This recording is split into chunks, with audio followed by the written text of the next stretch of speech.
how to spread your lats. It all starts by opening up the scapula or shoulder blades. And you're going to want to lift up into the movement with high elbows as you arch through the mid-back. This arching through the mid-back is accompanied by depression of the shoulder blades or scapula, which is another function of the lats. And the lats are the primary muscle that we're trying to display here. If you lean forward, you're going to lose some of that tension. So arching back into it will bring out the low lats and create the top of that Christmas tree that we long for on stage. If you drop your arms too low, you're going to lose that width at the top, sacrificing your V taper and your ability to pull your delts into the pose, which are going to help frame the top of the taper. You also want to keep your lower arms loose. When you create enough tension through your upper arms through positioning, you should be able to move both your hands and your forearms pretty freely on a hinge. As you breathe up into your rib cage, which will create more width at the top of the movement as well. For a lat spread, you're going to start in a row position. So your scapula will be together and your arms abducted and pulled into your sides like a row.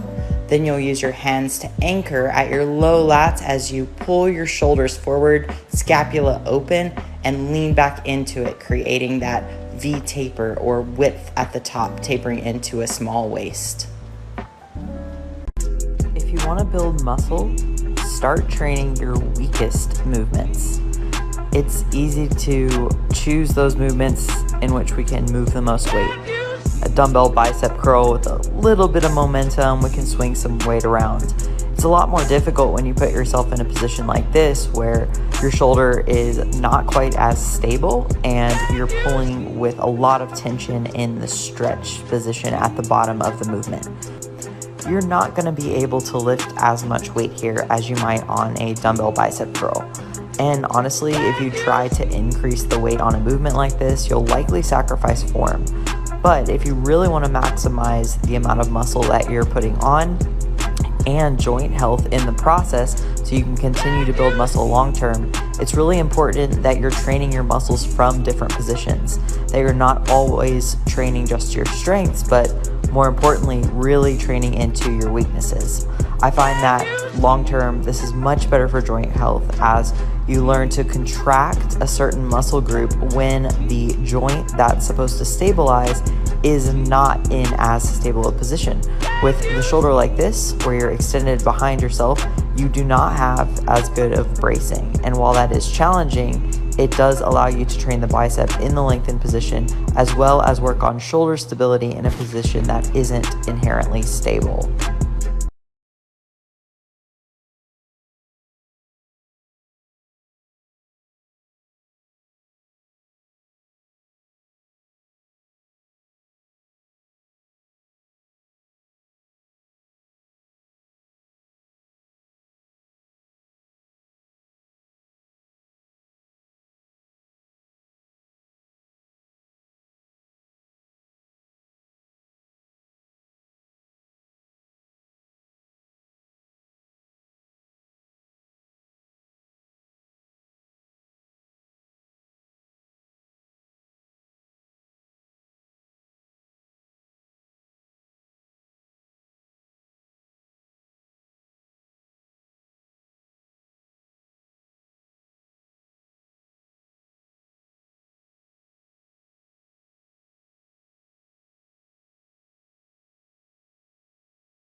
and I'm not carb cycling now. So I'm just doing straight macros every day, which is nice because you can plan to eat the same thing every day, but I like the concept of carb cycling because it's not hard for me to eat less when I'm working, and those would be my low days typically because they would end up being my rest days.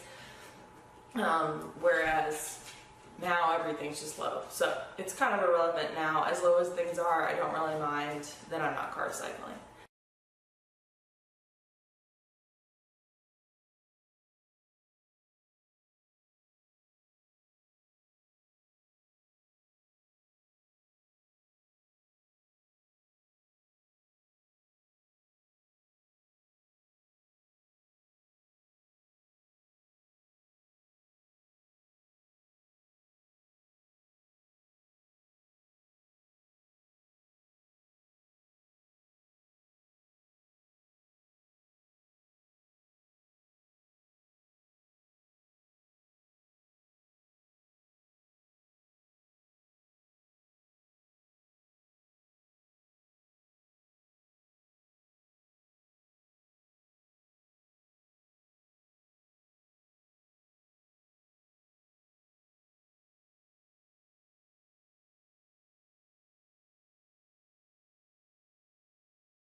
if I started eating then, I would have such little food at each meal if I spread them out throughout the day. Whereas having every day consistently eating from 12 to about 10 p.m., so I'm pretty flexible with it.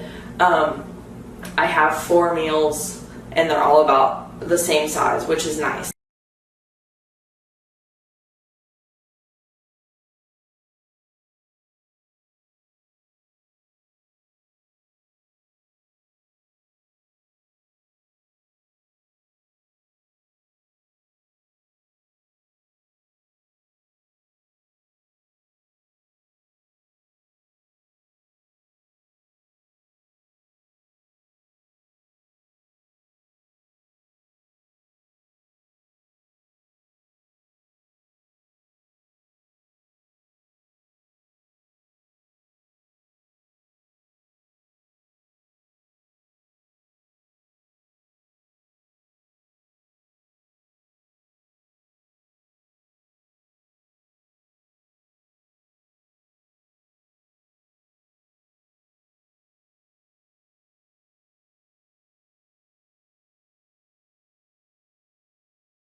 We wait for motivation to do what it is that we want to do, to become the person that we want to become. And we find bursts of motivation, whether it's in an encouraging word from a friend, by listening to a great TED Talk, watching a movie that gets under our skin in the best way, or perhaps comparing ourselves to someone that we think that we could embody or be like someday. But these bursts of motivation don't see us through to the end. Instead, we have to create motivation. We create motivation by doing one small task at a time and seeing it through to the end, and doing the next right thing. But it takes persistence and action in spite of feelings. It takes focus and dedication beyond understanding. One-arm lat pull-downs are a great unilateral movement for lat development. Maintain a neutral grip throughout and make sure that you keep your scapula or your shoulder blade depressed throughout the movement. That means that as you reach up, you maintain that neutral grip and you don't allow your shoulder blade to elevate or you to rise up into your trap throughout the movement, maintaining tension in the lat. Really focus on driving down. You want to pull your elbow towards your hip and really focus on shortening that lat at your side. You can also do some forced reps on this by using your non-working hand to help push through some partial reps, really getting that lat shortened in the bottom of the movement. One of my favorite exercise combinations for lat development, which I really like to use at the end of a workout, would be a combination between a straight arm pull down, which trains the lats in a stretched position, and a seated or even standing supinated row. The reason I like to combine two exercises like this is you're training the lats in a lengthened position, and then you're biasing them more in a shortened position. I find that a lot of people have trouble connecting with their lats, but when you can use an exercise combination like this that isn't just focused on strictly overloading, but on driving as much blood flow into the muscle as possible, not only are you training and stimulating the lats for growth, but you're also building a stronger mind-muscle connection that will then have carry over into your other lat training, because you know what it feels like to not only activate the lats, but to train them at full capacity.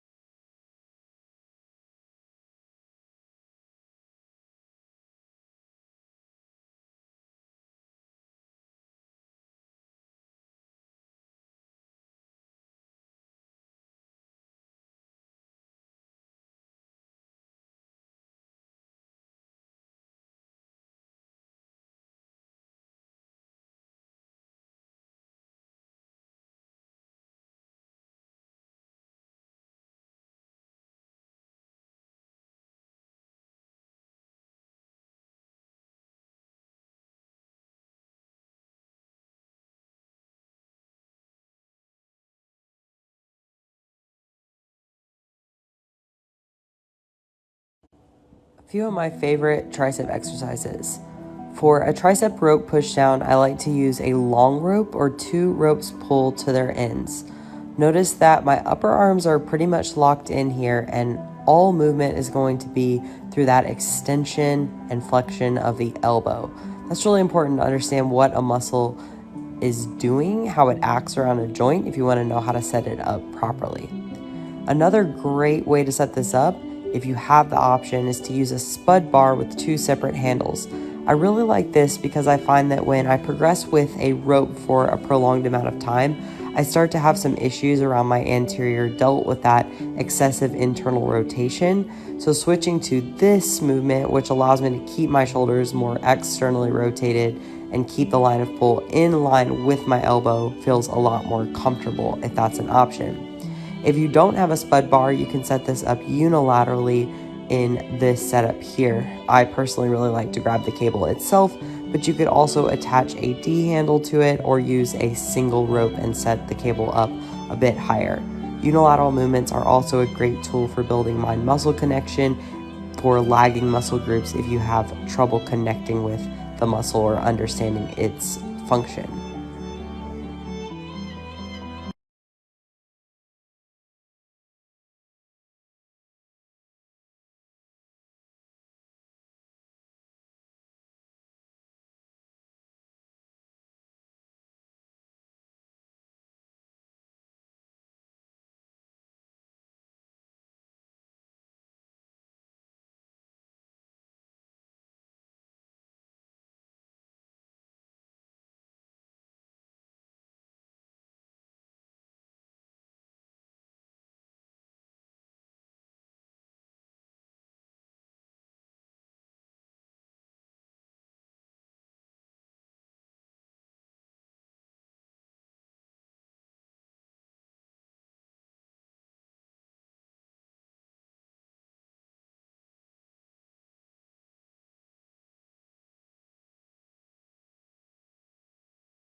How you do anything is how you do everything. This is about setting a standard of excellence in your life, where you're committed to showing up in all areas of your life.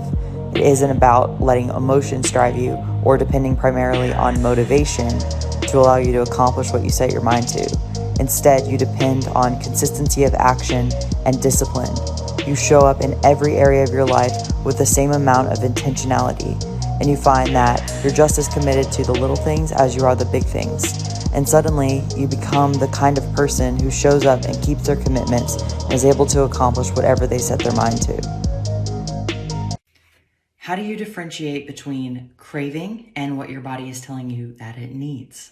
So I recently started keto, and when I started that, I didn't really intend to start intermittent fasting, but my hunger wasn't really there in the morning, so I started eating around noon. And today I went and trained per usual, fasted as I've been doing the last few weeks on keto. And on my way home, my hunger is so high for the first time. This is the first time since I started that my hunger has really kicked up in the morning, especially post-workout.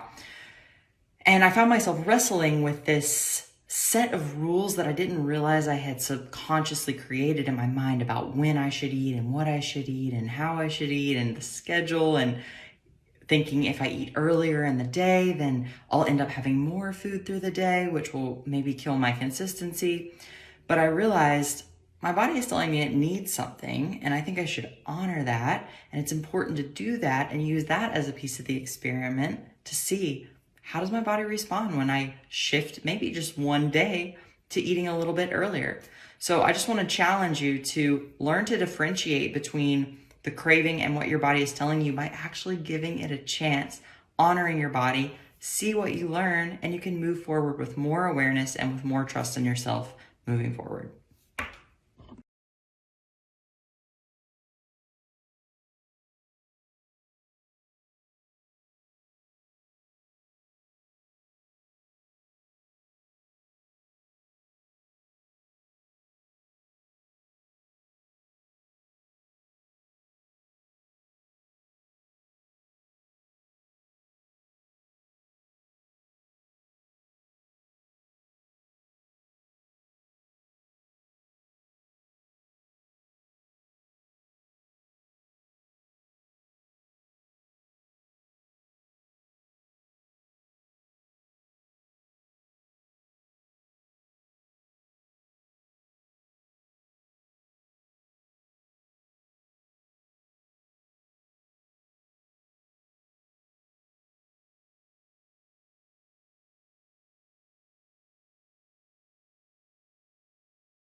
You gotta address those problems up front. It's not about the clothes, it's not about the suit, it's not about a need to cut calories drastically. It's a need to confront yourself and address the self-image issues that you're having. That's difficult to do alone. Luckily, you're in a community of people who, many of which have shared the same experiences and the same struggles, and that's why we're all here, to support each other and help each other build that self-confidence. And we as women need to be there for each other to build each other's confidence and start to realize what it is we're to be confident about, and that it is more than just our bodies.